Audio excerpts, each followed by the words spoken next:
Hola, tu marca o empresa podría estar aquí. Por una pequeña cantidad, podrías tener un anuncio con nosotros distribuyéndose en todas nuestras plataformas. De esa manera, te estaríamos ayudando a que más personas conozcan de tu marca o empresa y tú nos estarías ayudando a seguir produciendo este podcast. Si te interesa este espacio, escríbenos a info@chamizohub.com. Te dejo el correo en la descripción de este episodio. Gracias.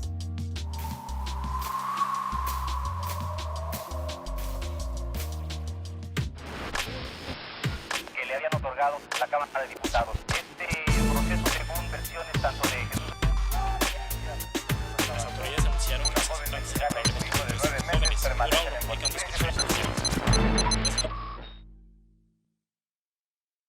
¿Qué boles? Bienvenidos nuevamente a Cada 7, donde semana a semana los actualizamos de los temas que están en debate entre México y los Estados Unidos.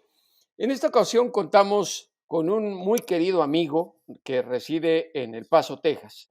Es el abogado Carlos Spector, quien es representante legal migratorio y de mexicanos en el exilio desde hace bastante tiempo.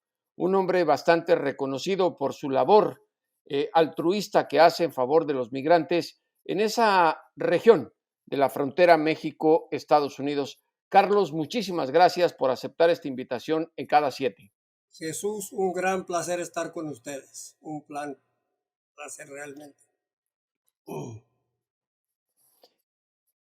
Carlos, ha iniciado un nuevo gobierno en los Estados Unidos.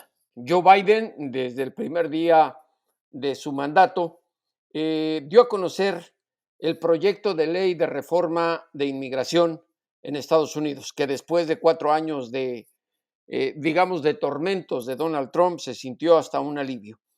¿Qué tan benéfico en términos generales ves tú este proyecto de ley que ya se presentó, por cierto, en la Cámara de Representantes del Congreso Federal, más allá de si se aprueba o se modifica, no? ¿Qué significado tiene para la comunidad inmigrante? Pues generalmente representa un paso muy positivo con unos cambios muy drásticos.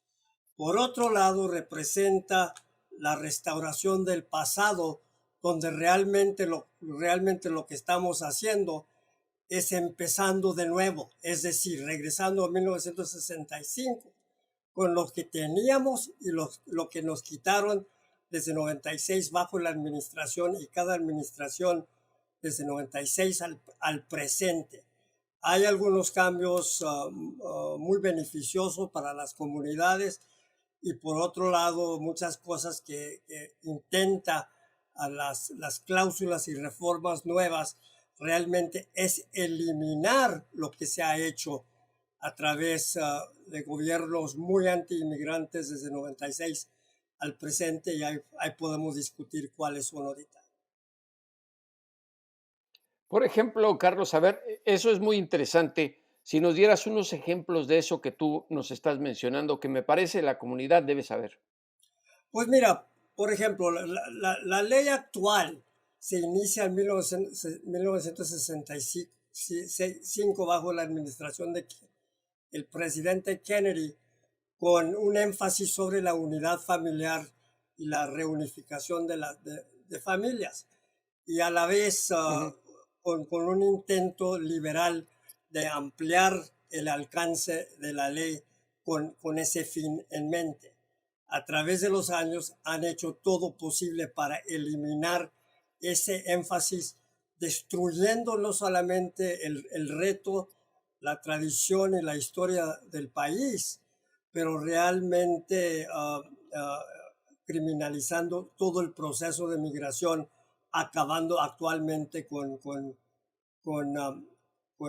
las leyes de asilo político. Realmente el inicio empieza contra la comunidad mexicana en 96 con los procesos de remoción acelerado sin tener que llevarlos a un juez de migración. Entonces, lo que han hecho también a través de los años es básicamente congelar el proceso de migración legal.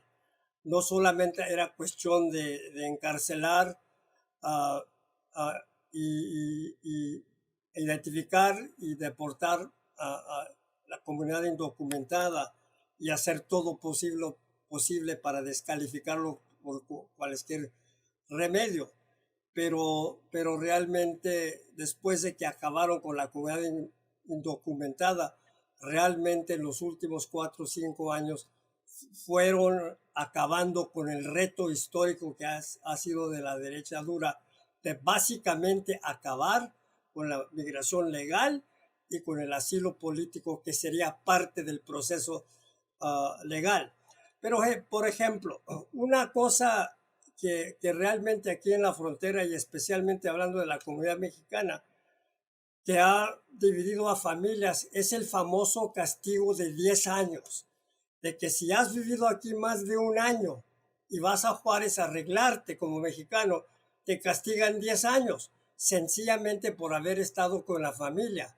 Hay perdones, pero también no son fáciles y mucha gente va sin saber eso. Uno de los retos, que sería algo increíblemente beneficioso para la comunidad, especialmente mexicana, es revocar esa cláusula. Entonces, no solamente la ley intenta de ampliar las tradiciones, restaurar y ampliar, pero realmente se enfoca en eliminar tipos de procesos que han implementado que garantiza la deportación y rechazo de maneras de arreglarse uno. Entonces, por ejemplo, Y creo, Carlos, que este último punto, te decía, para que la gente que nos escucha y nos ve quede muy claro, este último punto que es muy importante es el de anular la penalidad de los 10 años. Permite también, y sabemos que hay muchos casos de mexicanos que cruzaron a México para arreglar los papeles y al ser castigados con ese periodo de tiempo, muchos volvieron a cruzar de manera ilegal para reunirse con su familia y muchos están así, aún casados con ciudadanos o ciudadanas estadounidenses. Ahora, si este proyecto de ley se aprueba, ya no podrán ser castigados, es decir, podrán salir con toda tranquilidad de Estados Unidos a arreglar sus papeles si es aprobado el proyecto de ley, sin el temor a que vuelvan a ser castigados, y eso me parece que es muy importante. pero sí, hay dos castigos de los 10 años. Uno es permanente por 10 años sin perdón. Si uno entra el país 2 veces ilegalmente, entonces eres sujeto a un castigo sin perdón, tienes que esperar los 10 años. Y eso es muy común aquí, porque realmente estás hablando de una comunidad, en una comunidad en 2 países y 2 estados y 2 ciudades. Si tienes aquí 10 años, entraste ilegal la primera vez y sales, eres castigado con perdón. Pero si muere tu mamá y vas al funeral de tu santa madre, entonces ya son 2 violaciones cuando regresaste. Y se dan cuenta porque has tenido toda una vida aquí. Cuando saliste al funeral o se enfermó mi abuelito, ya son 2 y estás castigado. Entonces, no solamente impide la unidad familiar aquí, pero también rechaza y destruye 2 familias mexicanas aquí y allá. Entonces, ese es solamente un ejemplo. Ahora, Carlos, hay otra cosa además de esto que es muy importante, que me parece refleja el carácter humanitario del proyecto de ley de Joe Biden. Es considerar como trabajadores esenciales a la gente que labora en los campos agrícolas, junto con los Dreamers que obtendrían de inmediato la residencia permanente y además en 3 años podrían solicitar la ciudadanía por naturalización. Es la primera vez que se les reconoce en este sentido a los trabajadores agrícolas, ¿no, Carlos? Desde que incluso se creó el programa Bracero, porque se les permitía trabajar, pero nunca se les daba la residencia y mucho menos la opción de que en 3 años pudieran obtener la ciudadanía. Y precisamente eso es lo que es revolucionario de lo que están haciendo, realmente creando estabilidad y ciudadanía para un grupo de personas que son parte de la comunidad por papeles. Por ejemplo, la lucha de DACA a través de los años era si iba a haber o no un camino hacia la ciudadanía. ¿Por qué no quieren la ciudadanía? Porque no quieren votantes, demócratas o latinos. Entonces, eso fue la lucha realmente de mantener una comunidad inestable. Eso se manifestaba desde el programa Bracero, que puedes venir y dejar y laborar, y queremos tus brazos, pero no tu alma, no tu cuerpo y no tu familia. Y desde el 64 al presente hemos tenido ese problema. Entonces, a través de dar un camino hacia la ciudadanía, es algo que el Partido Republicano cree que va a rechazar en gran parte precisamente por eso. Pero no solamente es eso, es una forma, tienen una forma de amnistía, de realmente también darle ciudadanía a personas que han pedido protección bajo el TPS. Eso es algo increíblemente beneficioso para generaciones de inmigrantes y también no solamente como dije anteriormente, para DACA es algo increíble, pero también va a permitir a personas arreglarse que han estado aquí X tiempo, vamos a decir desde 2000, los últimos 5 años, va a haber cambios y eso 5 también, años, sí. eso va a ser hacia un camino de ciudadanía. Puede tardar 8 años o más, pero hay una esperanza de que vas a poder ser parte de esta ciudadanía. Ahora, hay otro aspecto, perdón, Carlos, hay otro aspecto que me parece también necesario platicar. El proyecto de ley del presidente Biden habla de regularizar el estatus de residencia y laboral de unos 11 millones de inmigrantes indocumentados, que es el cálculo que hacen, pero extiende el beneficio a todos los inmigrantes que están en Estados Unidos hasta, o digamos, que entraron a Estados Unidos hasta antes del 1 de enero de 2021, lo cual me parece, nada más por cálculos de estadísticos así, que se van a beneficiar más de 11 millones de personas, ¿no, Carlos? ¿Tú cómo lo ves? Así es.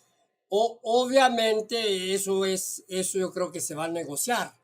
Los republicanos y quizás hasta el senador Manchin y otros demócratas que no están de acuerdo con todo, quizás su voto va a ser en gran parte basado en cambios de ese tipo, de decir, no queremos que todo el mundo se arregle que acaban de llegar, pero todos que tienen raíces serios aquí por más de 5 años, por ejemplo, yo creo que ahí se va a quedar. La otra cosa que hace la ley nueva para esas personas que posiblemente se van a poder arreglar a través del tiempo, como decían en el pasado, es el hecho de que están adoptando características y leyes de la primera amnistía de 86, donde uno calificaba para estos papeles o no calificas si tenías un delito mayor o 3 delitos menores. Y no importa los delitos menores. Por ejemplo, en la ley actual ahorita, si te agarraron con un delito menor de posesión de más de 2 onzas de marihuana, entonces no hay perdón, no te puedes arreglar. Y si es un delito dentro de esos 3 delitos, no te va a descalificar. Si te han agarrado cruzando gente, tus padres, por ejemplo, o presentarte como ciudadano norteamericano, que es el pecado mortal para los norteamericanos, nunca te arreglas por el resto de tu vida. Y eso no es castigado porque realmente es un análisis más amplio de 3 delitos menores o un delito mayor para aún no descalificarse. Y eso realmente son los tipos de cambio que existen en el transcurso en el transcurso de la ley. Pero, pues adelante. Carlos, el proyecto de ley del presidente Biden me parece que tiene el carácter humanitario con el fin de crear un sistema más ordenado de migración, que abarca pues a un universo de más de 11 millones de inmigrantes indocumentados por el cambio en la fecha que se da como plazo para estar en los Estados Unidos, que es hasta el 1 de enero de 2021. Sabemos que habrá oposición republicana a todo esto por lo que tiene que ver con los votantes y otro sentido. Pero ¿tú no crees que además de que cuenten con antecedentes penales limpios las personas que se beneficien, este es un proyecto de ley de mayor amplitud que puede generar tal vez más personas beneficiadas que lo que proyecta la Casa Blanca? Claro que sí.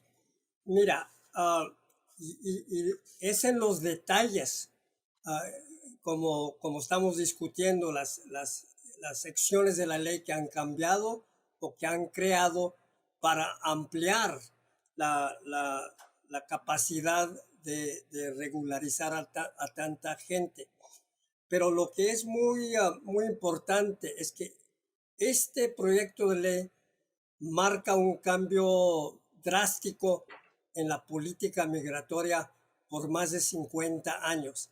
Es decir, siempre la ley de migración era una serie de leyes que a la vez trataban de arreglar a alguna gente, pero crear más centros de detención, crear más medidas de deportación, más criminalización. Durante la primera amnistía, realmente el, el debate en la comunidad latina y los grupos de derechos civiles es que teníamos que aceptar lo amargo con lo dulce. The bitter with the sweet era el análisis en la primera. Y Sí. desde entonces, en 86, siempre ha caracterizado más, more law enforcement, más capacidad de redadas, menos derechos a los inmigrantes, no solamente en las cortes, pero principalmente en las calles.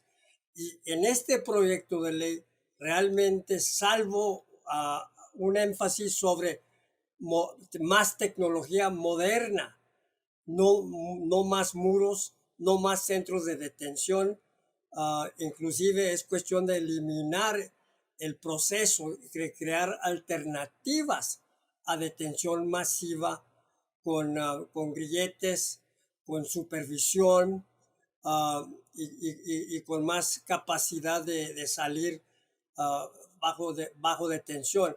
Y ese es lo que realmente marca este proyecto de ley y es cambios positivos sin realmente ceder nuestra oposición a más policía. Es un problema social, no es un problema policíaco como lo han manifestado. Y eso cambia el debate. Ahora, Carlos, sí, Carlos, sin duda, una vez que el proyecto de ley se avanza en el Congreso y en el Senado y si se aprueba con modificaciones o no, se vendría eventualmente pues una situación masiva de solicitudes, procesos y de presentación de documentos de acuerdo a las condiciones que se establezcan, lo cual quiere decir que habrá una cantidad enorme de trabajo y de necesidad de asesoría legal tanto en los consulados de México como de los países que se beneficien, Centroamérica sobre todo. Pero aquí hay otra cosa, y conocemos el sistema fronterizo, y tú lo conoces muy bien, eres experto en esto. Habrá gente que va a querer hacer trampa para beneficiarse, como siempre, pues sabemos que la frontera sigue siendo muy porosa y aun cuando estén advirtiendo que no son abiertas las fronteras y que van a deportar a quien llegue en este momento, porque tienen que aplicar la ley, se va a complicar el proceso, por lo que estoy diciendo. ¿Cómo ventilas tú esas posibilidades ante la asesoría legal, la participación de los gobiernos de los países de donde los migrantes se van a beneficiar? Pues mira, efectivamente sí va a haber como la primera amnistía una serie inclusive dentro del ejército de abogados que se van a meter en esto sin ningún conocimiento de derecho, ley migratorio, sin prepararse. Inclusive va a haber notarios públicos en los Estados Unidos o gente común y corriente, criminales que se meten en esto. Pero lo que sí va a aumentar y lo que no ha cambiado son las leyes que realmente se implementan contra el fraude. Y un tipo de fraude es muy castigado, no solamente en el sistema federal penal, pero en exclusiones por muchos años, sino permanente. Y realmente sí va a requerir una serie de esfuerzos de las organizaciones, tanto como el gobierno, de avisar a la comunidad lo que se hizo a fin de cuentas en Amnistía, bastante fuerte, y también a través de los consulados, de seguir informando y denunciando a esas personas y organizaciones que trabajan en ese contexto. Una última pregunta, Carlos, que se nos acabó el tiempo. En el caso del tema de asilo, que ha generado pues muchos problemas en los últimos años, la separación familiar, los hacinamientos de personas en las regiones de los puertos de entrada de la frontera sur de los Estados Unidos, ¿qué tan complicado, tú que eres especialista en el tema de asilo, qué tan complicado va a ser este proceso y cuándo tú crees que se pueda normalizar la situación de todas las personas que se encuentran ya en estos centros de retención en México? Pues mira, precisamente acabo de venir de una reunión donde hay coaliciones por toda la frontera, en ambos lados de la frontera, que están ayudando a las Naciones Unidas a organizar unos centros de concentración, de encuentro, donde la gente que ya está en el sistema, de que han participado a través del programa MPP, básicamente son los centroamericanos, y ya se hayan inscrito en el programa de MPP en el pasado, ya pueden ir con las Naciones Unidas. Hay manera de registrarlos y ellos a través del registro, entonces te llevan con otra organización donde te preparan para presentarte 25 a la vez en ese momento.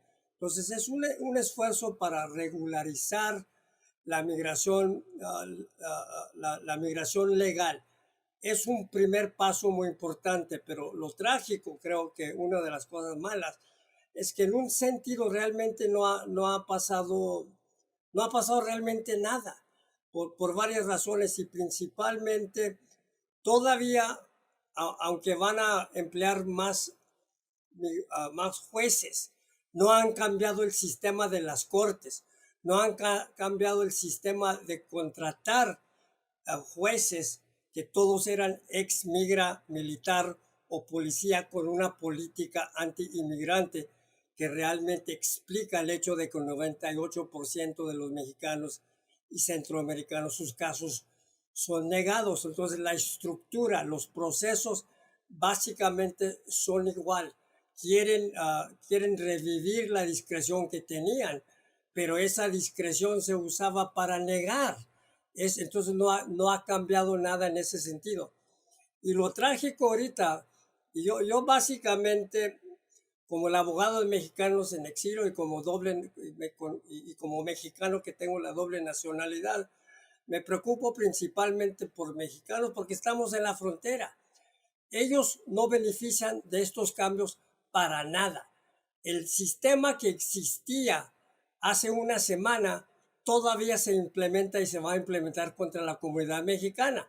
No pueden entrar por el COVID y no pueden participar en este programa de MPP. Es decir, es lo mismo. O los van a encarcelar cuando llegan, pero no los van a soltar. Entonces, en ese sentido, no ha cambiado nada para nosotros en la frontera. Es un avance por otros lados, y es un inicio, pero realmente tenemos que ver que sin cambios drásticos dentro de este proyecto de ley o después, vamos a estar en las mismas, no va a cambiar nada especialmente para la comunidad mexicana. Y finalmente quiero algo que va a cambiar drásticamente es que han dos o tres cosas. Uno, han cambiado la definición de pariente inmediato. Ahorita los ciudadanos pueden arreglar a sus niños, padres, y los ciudadanos niños pueden arreglar a sus padres mayores de 21 años. Ellos se pueden arreglar ya, no están en una lista de espera que son como 25 años para que te arregle tu hermano ciudadano. Han cambiado la definición y permiten a los residentes tratarlos como si fueran ciudadanos, y eso acelera y abre otras visas. Y esas visas de ciudadanos no se cuenta contra el número de 20,000 visas que se da por país por todo el mundo. La otra cosa es van a dar más visas, pero lo más importante, yo creo, es que mucha de esta gente, vamos a suponer 10, 11 millones de personas o más, tienen papeles pendientes por 10, 9 años o más. Si ellos se arreglan por este programa, entonces ellos ya no están quitando números de las visas anuales que se dan. Entonces va a haber un movimiento drástico anuales. Eso es un cambio muy, muy positivo, especialmente para la comunidad mexicana, India y China, que son realmente los números más atrasados. Entonces hay cosas muy productivas, hay mucho más por lo cual tenemos que pelear, pero con eso avanzamos. Pues Carlos, muchísimas gracias por tu tiempo en esta conversación con Cada Siete. De verdad que es muy importante que la gente se entere de estos cambios que hay o que van a haber en los Estados Unidos, sobre todo para tomar ventaja de ellos si así lo pueden. Y a quienes nos ven y nos escuchan, ya saben, estamos en Instagram, estamos en Telegram, estamos en Facebook, estamos en Twitter. Síganos en todas las plataformas y siempre trataremos de informarlos a tiempo y de los temas que más tienen relevancia entre México y los Estados Unidos. Y ahora sí, como siempre, a los criminales y a los políticos, devuélvanos a ese México que nos arrebataron. Muchas gracias.